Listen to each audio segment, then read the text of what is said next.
하나님께서 오늘 우리에게 주시는 말씀은 누가복음 5장 12절에서 16절까지 말씀입니다.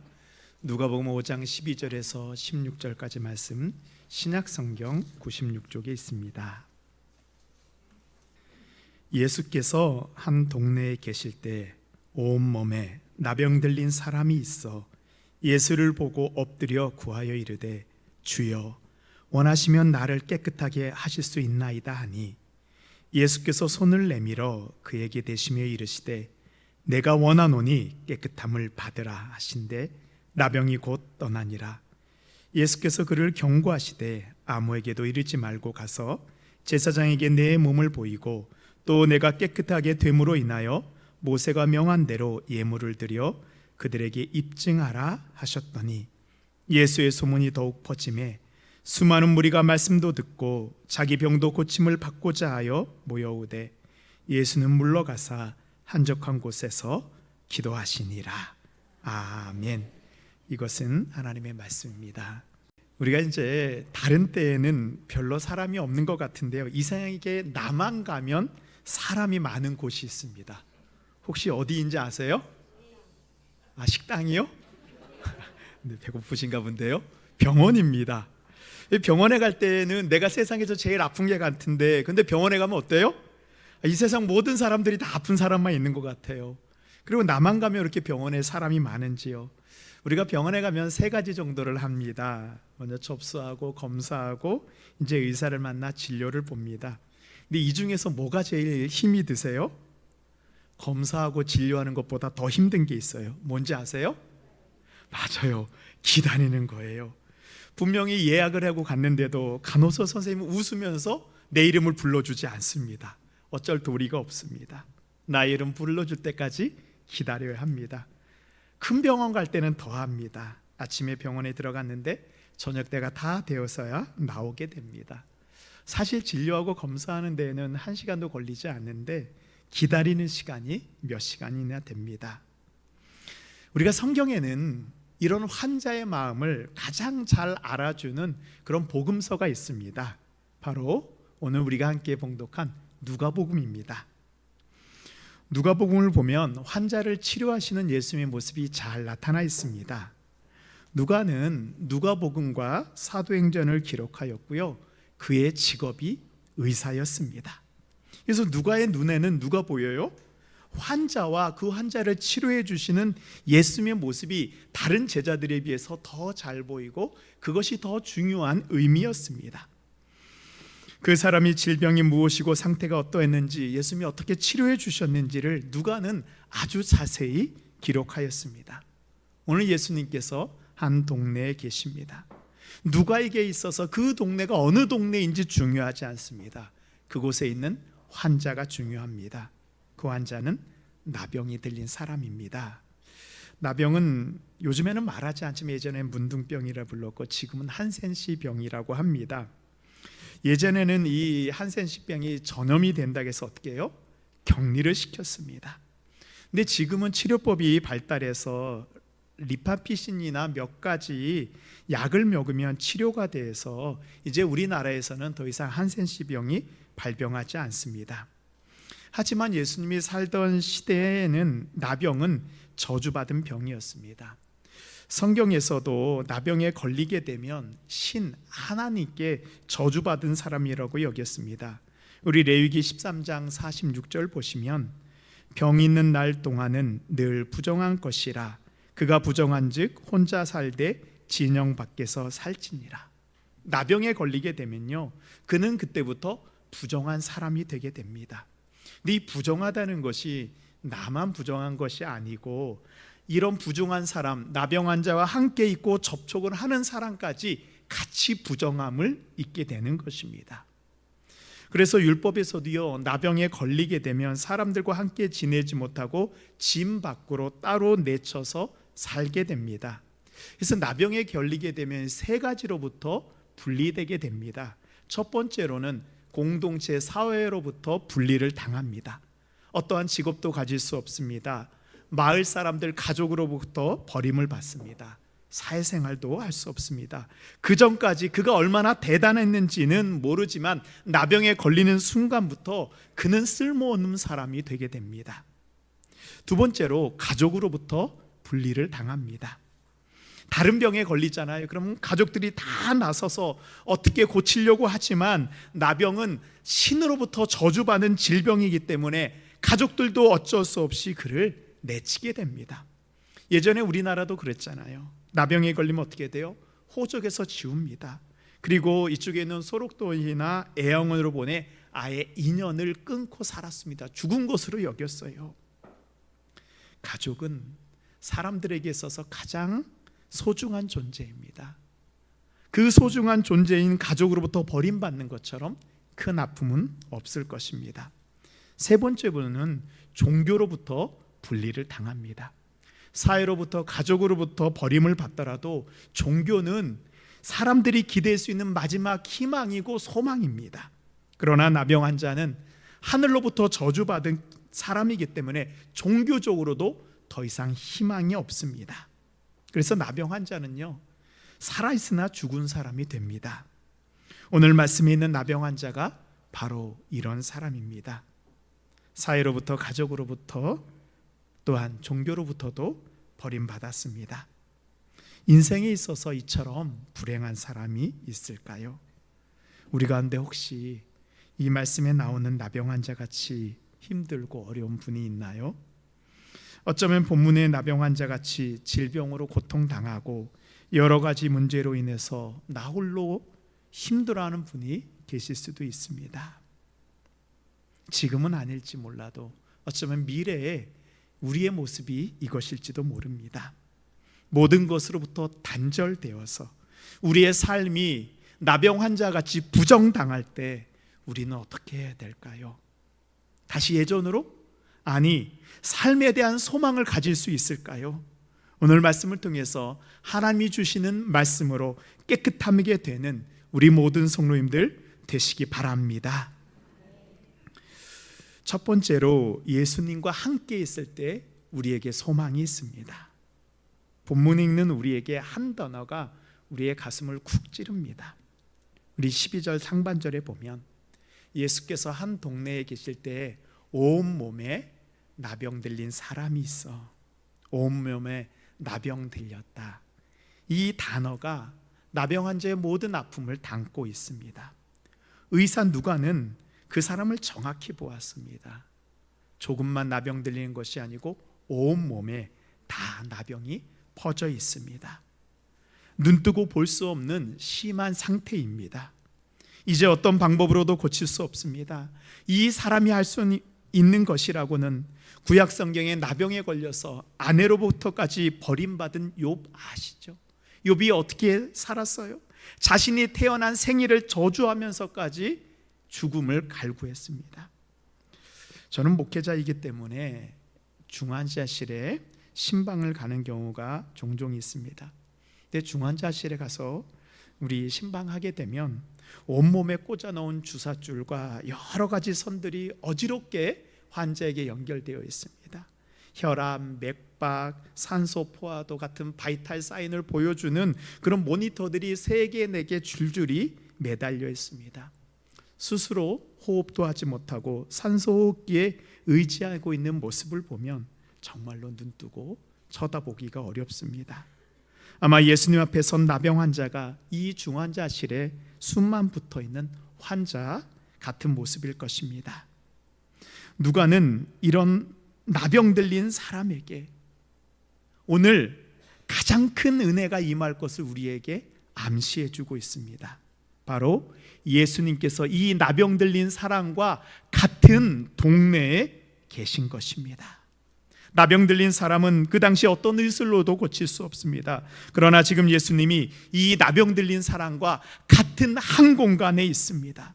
이 사람에게 가장 큰 은혜는 예수님이 이곳에 계시다는 사실입니다. 예수님이 함께 계시면 저주가 축복으로 바뀌는 역사가 일어나게 됩니다. 오늘 우리가 예배 드리는데 가장 큰 은혜가 우리에게 있습니다. 아직 병이 낫지 않았어도, 우리의 가정에 어려움이 있어도, 자녀의 문제가 해결되지 않았지라도, 물질의 어려움이 있을지라도 우리는 이미 은혜를 받았습니다. 이 시간 주님과 우리가 함께하기 때문입니다. 이제 나병 환자가 예수님께 고쳐달라고 나옵니다. 우리 한번 2000년 전에 한번 그 마을로 우리가 돌아가서 나병 환자가 어떻게 예수님을 만날까 한번 우리 그 장면을 상상해 보도록 하겠습니다. 이 레위기에 보면은 나병 환자는 사람들 앞에서 자신의 모습을 함부로 드러낼 수가 없었습니다. 레위기 13장 45절에 보면 나병 환자는 옷을 찢고 머리를 풀며 윗입술을 가리고 외치기를 부정하다 부정하다 할 것이요. 그러니까 나병 환자가 마을로 내려가잖아요. 그럼 똑같이 이렇게 고개를 숙이고 입술을 막고 부정하다 부정하다 외쳐야 됩니다. 혹시라도 음식을 구하고 약을 구하러 내려올 때마다 이런 비참한 모습으로 살아야 됩니다. 다른 사람이 나병 환자 접촉하게 되어서 부정하게 되는 것을 막아야 되기 때문입니다. 이런 나병 환자가 지금 예수님 앞에 치료받기 위해서 기다리고 있습니다. 몇 번째 순서였을까요? 마태복음에 보면 수많은 무리가 예수님을 따랐다라고 동일하게 기록하고 있습니다. 다른 환자들 앞에 서지도 못하고 아마 줄의 제일 끄트머리에 서서 나병 들린 자신의 모습을 꽁꽁 싸매어 사람들이 보지 못하도록 고개를 푹 숙이고 자신의 순서가 오기를 기다렸을 것입니다. 얼마나 많이 기다렸을까요? 이른 아침부터 나와서 말 한마디 하지 못하고 뒤로 밀리고 밀려 저녁 늦게 예수님을 만나게 됩니다. 우리가 병원에 가서 진료하는 모습하고 비슷한 것 같지요. 그런데요, 나병 환자는 이 시간에 끝까지 포기하지 않고 예수님을 만나기 위해서 기다렸습니다. 자신의 순서가 올 때까지 끝까지 기다렸습니다. 이런 나병 환자의 모습을 보면서 우리의 모습을 보게 됩니다. 여러분은 얼마나 잘 기다리시나요? 예수님을 만나기 위해서 얼마나 기다려 보셨나요? 예수님께 문제를 해결받기 위해서 얼마나 기도해 보셨습니까? 조금 기도하다 응답이 없으면 내 생각과 내 방법대로 혹시 해버리지는 않으셨나요? 예수님의 만남을 기다리지 않고 세상으로 다시 돌아가지는 않으셨습니까? 예수님을 만나기 위해서는 인내가 우리에게 필요합니다. 예수님을 만나는 것은요, 언제까지?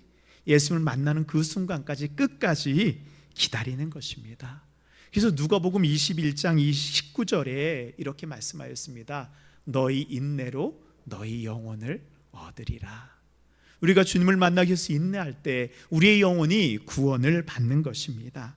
인내하고 기다리십시오. 며칠, 몇 달 기다리다 포기하는 것이 아니라 예수님이 우리에게 응답해주는 그 순간까지 기다리십시오.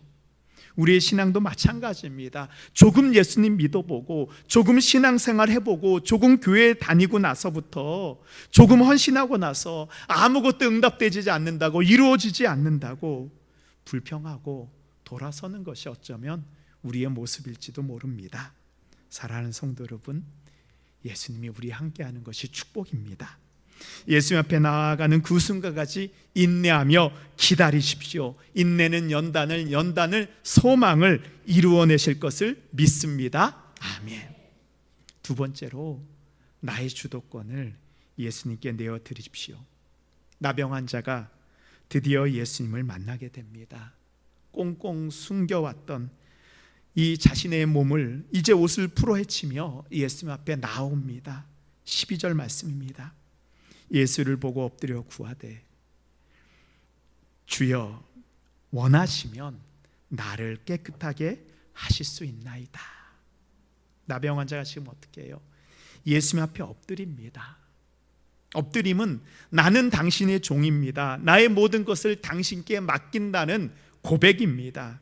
나병 환자는 자신의 모든 것을 예수님께 맡겼습니다. 우리가 예수님 앞에 나올 때 우리는 어떤 모습인가요? 예수님께 엎드리고 있습니까? 아니면 나오기는 나오지만 여전히 예수님 앞에 엎드리지 못하고 고개를 들며 내 생각대로 살아가지는 않습니까? 엎드림은요, 내 인생의 주도권을 주님께 맡긴다는 우리의 믿음의 고백입니다. 주님, 저는 방법이 없습니다. 주님만이 나의 유일한 길이요 진리요 생명이십니다. 우리가 이렇게 고백할 때 주님이 우리의 치료자 되어 주십니다. 주여, 원하시면 나를 깨끗하게 하실 수 있나이다. 나병 환자의 이 말을 통해서 우리는 기도가 무엇인지 배우게 됩니다. 그것은 주님께 맡기는 것입니다. 우리 같으면 이렇게 기도하죠. 주님, 이 병 고쳐주십시오. 지금 이 자리에서 고쳐주십시오. 주님, 해결해 주십시오. 제 모습 보세요. 제가 어떻게 이런 모습으로 살아갈 수 있습니까? 살리든지 죽이든지 이 자리에서 끝장 보겠습니다. 근데 나병 환자는 어떻게 해요? 주님께 모든 건 맡깁니다. 사실 이 기도처럼 예수님의 마음을 움직이는 기도는 없으실 것입니다. 내가 무엇을 해달라는 것이 기도가 아니고 주님께 맡기는 것이 바로 기도입니다. 주님 아니면 길이 없다는 기도에 주님이 응답해 주실 수밖에 없습니다. 우리는 기도할 때 내 방법, 내 목표를 다 얘기합니다. 주님, 이대로 해주셔야 됩니다. 이대로 해주셔야지 저는 주님을 믿겠습니다. 근데 이게 기도가 아니죠. 우리는 주님이 원하시는 대로 나를 인도해 달라고 나를 맡기는, 내 인생의 주도권을 주님께 맡기는 기도를 하게 될 때 우리는 예수님의 은혜 속으로 이제 들어가는 그 경험을 하게 됩니다. 나병 환자의 기도를 드리시고 예수님께서 말씀하십니다. 우리 13절 말씀 우리 함께 합독하도록 하겠습니다. 예수께서 손을 내밀어 그에게 대시며 이르시되 내가 원하노니. 아멘. 예수님께서 내가 원하노니 깨끗함을 받으라. 복음서에서 보시면 예수님께서 병자를 치료하실 때 주로 내 병이 나았다라고 선포하셨습니다. 근데 예수님께서 오늘 내 병이 나았다라고 선포하지 않고 내가 깨끗함을 받으라라고 말씀하셨습니다. 뭔가 좀 다르죠. 다른 의미가 있습니다. 이 깨끗하다는 단어는 헬라어로 이 카타리조라는 단어인데요. 이 카타리조는 깨끗하라는 뜻과 함께 정결하게 되었다, 죄에서 용서받았다라는 제의적인 의미를 함께 담고 있습니다.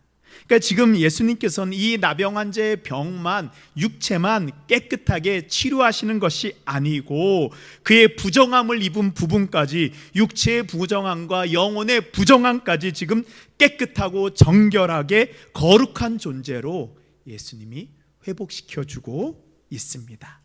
그렇습니다. 주님이 원하시는 것은 바로 우리의 전인적인 회복입니다.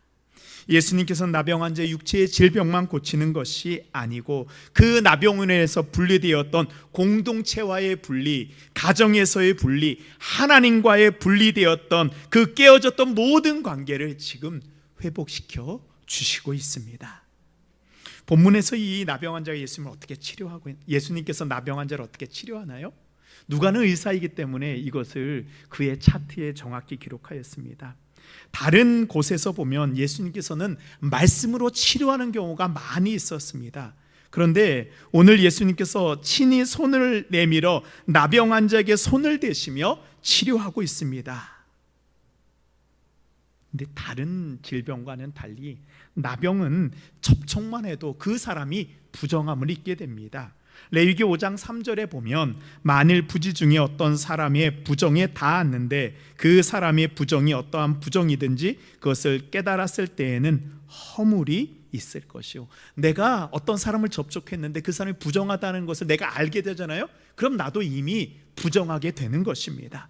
예수님이 나병 환자에게 손을 대는 순간 예수님도 나병 환자와 같이 부정함이 되는 그런 위험이 있는 거예요. 예수님께서 그것을 아셨죠. 그럼에도 불구하고 예수님은 나병 환자의 손을 붙잡고 내밀어 그를 붙잡고 치료하여 주십니다. 바로 이 부분이 예수님이 얼마나 우리를 사랑하시는지 보여주고 있습니다. 버림받은 우리를 고치시기 위해서 예수는 친히 버림받아 십자가 위에서 죽으셨습니다. 이사야 53장 4절에 보면 그는 실로 우리의 질고를 지고 우리의 슬픔을 당하였거늘. 예수님께서는 우리의 모든 질고를 지시고 우리를 위해서 십자가 위에서 죽으셨습니다. 죄인인 우리가 당해야 되는 모든 죄의 대가를 예수님 대신 지시고 십자가 위에서 죽으셨습니다. 예수님이 이 부정한 사람에게 손을 대자 놀라운 일이 일어나게 됩니다. 그 사람의 부정함이 예수님을 부정하게 만드는 것이 아니라 예수님의 거룩함의 능력이 그 부정한 사람의 모든 부정을 다 깨끗하게 만들어 주셨습니다. 이 세상 어떤 죄라고 할지라도 예수님을 전환시킬 수 없습니다. 예수님의 손이 닿는 순간 예수님의 거룩의 능력이 그 사람의 죄를 깨끗하고 그 사람의 모든 질병과 허물을 회복시켜 주십니다. 그렇습니다. 우리의 모습이 부정하고 추하다고 할지라도 예수님의 손이 닿는 순간 우리는 깨끗하고 거룩하여집니다. 우리가요 주님 앞에 나올 때 외적인 문제만 자꾸 해결하려고 하는데요, 그게 바로 우리의 조급함입니다. 내 방법대로 응답되기를 원합니다. 그러나 예수님의 방법은 그렇지 않습니다. 조금 더디더라도 친히 예수님은 우리를 만져주시고 우리의 모든 근원으로부터 우리를 고쳐주시기를 원합니다. 질병의 깊은 근원을 고치시고 문제의 원인을 해결해 주십니다. 우리 영혼의 죄를 깨끗하게 하여 주십니다. 이것이 바로 예수님의 거룩의 능력입니다. 그래서 예수님의 치료하심은 어떤 한 부분적으로 일어나는 것이 아니고 우리가 진짜 예수님을 만나게 되면요, 우리의 모든 부분에서 회복이 일어나게 됩니다. 의사는 병만 고칩니다. 그러나 예수님은 병과 병든 마음까지 고치십니다. 깨어진 가정을 회복시키시고요, 우리의 땅을 고치십니다. 교회도 기쁨으로 신앙생활할 수 있도록 우리의 마음을 인도해 주시는 분입니다. 사랑하는 성도 여러분, 깨끗하게 되기를 원하십니까? 이것을 믿으시면요, 나병 환자 같은 믿음의 고백을 드리십시오. 주님 원하시면 나를 깨끗하게 하실 수 있나이다. 아멘. 마지막으로 온전한 정결 예식이 필요합니다. 이제 병이 나았습니다. 다 고쳐졌어요. 예수님이 고쳐주시면 그것이 끝 아닌가요? 더 무엇이 필요하나요? 그런데 오늘 예수님께서 나병 환자에게 한 말씀 더 합니다. 14절 말씀입니다. 예수께서 그를 경고하시되 아무에게도 이르지 말고 가서 제사장에게 내 몸을 보이고 또 내가 깨끗하게 됨으로 인하여 모세가 명한 대로 예물을 드려 그들에게 입증하라 하셨더니, 예수님께서는 제사장에게 찾아가서 이 나병 환자에게 내가 깨끗하게 된 것을 입증하고 하나님께 감사하라 말씀하십니다. 근데 예수님께서 이렇게 말씀하신 데에는 율법에 그 이유가 있습니다. 레위기 13장과 14절은 특별히 나병에 대해서 나와 있는데요, 이 14장 3절에 보면 이제 나병 환자가 다 나은 다음에는 제사장에게 나아가야 됩니다. 제사장은 진영에서 나가 진찰할지니 그 환자에게 있던 나병 환부가 나았으면 제사장은 그 정결함을 받은 자를 위하여 명령하여 살아있는 정결한 새 2마리와 백형목과 홍색실과 우슬초를 가져오게 하고, 성경에서 정결 예식에 쓰이는 제물 가운데서요, 하나님께 드리는 제물 가운데 가장 적은, 가장 작은 제물이 바로 새 2마리입니다. 나병 환자의 처지를 아시는 예수님께서는 가장 작은 제물을 드리라고 하십니다. 근데 어쩌면 나병 환자에게 있어서 새 2마리를 구하는 것조차 어려울 수도 있습니다. 그러나 감사할 때는 주님께 우리의 작은 것, 아니 우리의 전부를 올려드려야 됩니다. 하나님께서는 우리에게 많은 것을 드리라 하지 않습니다. 가장 작은 것을 통해서 우리의 감사를 드리라고 하십니다. 감사는 선택이 아니고 하나님께 나아가는 정결 예물입니다. 이 정결 예식의 절정은 이제 7째 날에 이루어지게 됩니다. 이 나병 환자가 정결 예식은 7일 동안 이루어지는데요, 그 정결 예식의 마지막 절정은 이 7일절에 있습니다. 우리 레위기 14장 9절 말씀 우리 함께 읽도록 하겠습니다. 일곱째 날에 그는 모든 털을 밀되 눈썹을 다 밀고 그의 옷을 빨고 몸을 물에 씻을 것이라. 그리하면 정하리라. 나병은 고침받았다고 해서 마음대로 그 진영 마을에 들어갈 수 없습니다. 이 제사장에게 허락을 받고 정결하다고 하는 모든 예식을 끝내야 되는데요, 그 정결 예식의 마지막 일곱째 날에는 머리털부터 수염, 그 다음에 모든 것을 다 밀고 옷을 빨고 그의 몸을 정결하게 씻고 이제 그 다음에야 마을에 들어갈 수 있습니다. 이렇게 한 이유는 몸은 비록 고침을 받을지라도 혹시라도 그 사람에게 묻어있는 그런 모든 부정한 것을 제거하는 절차입니다. 우리가 하나님 앞에 나와 고침받고 은혜를 받았다고 해서 그것이 끝났을까요? 만약 이렇게 여기게 되면요, 우리는 다시 예전의 질병으로, 예전의 죄악으로 돌아가 더 큰 어려움을 당하게 됩니다. 예수님을 만나 은혜 받고 병 고침 받고 물질의 은혜를 받았는데 어느새 과거의 모습으로 돌아가는 안타까운 경우를 우리는 보게 됩니다. 예수님은 우리에게 요청하십니다. 이제 새로운 삶을 살기로 결단하라.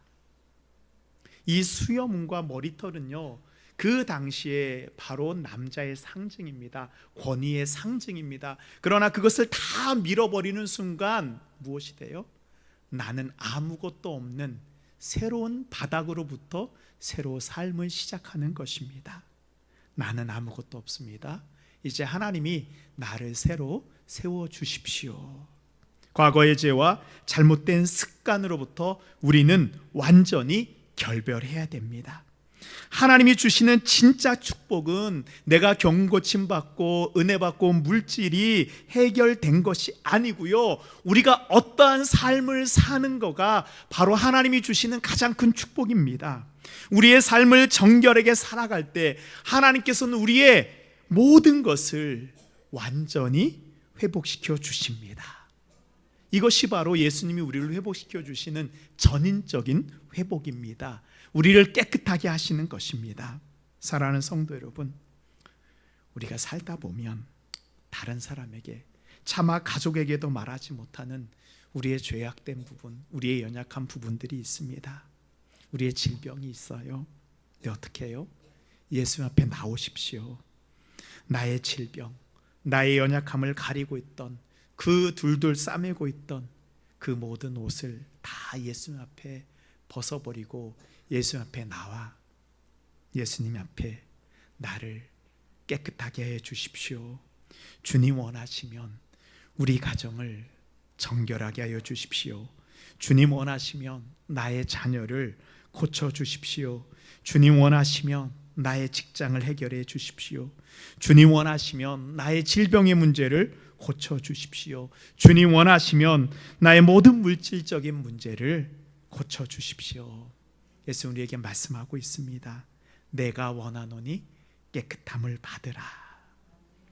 우리가 주님 앞에 나아갈 때 주님이 우리의 모든 것을 깨끗하게 정결하게 씻어 주실 것을 믿습니다. 이 시간